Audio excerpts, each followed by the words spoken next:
চাঁপাইনবাবগঞ্জের গোমস্তাপুর উপজেলার বিভীষণ সীমান্ত দিয়ে গত সোমবার রাতে ১৭ জনকে পুশিন করেছিল বিএসএফ। গতকাল তাদের পরিবারের কাছে হস্তান্তর করা হয়েছে। এ নিয়ে বিস্তারিত জানিয়েছেন চাঁপাইনবাবগঞ্জ প্রতিনিধি মোহাম্মদ নাদিম হোসেন।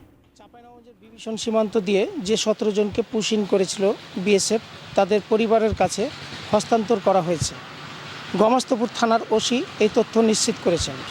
ওসি রইসুদ্দিন জানান, বিএসএফের পুশিন করা নারী ও শিশুসহ ১৭ জনকে সীমান্ত দিয়ে আটক করে বিজিপি।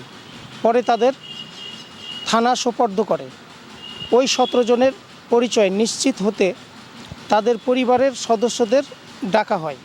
প্রয়োজনীয় কাগজপত্র উপস্থাপনের পর ১৭ জনের পরিচয় নিশ্চিত হয়ে তাদের পরিবারের জিম্মায় দেয়া হয়।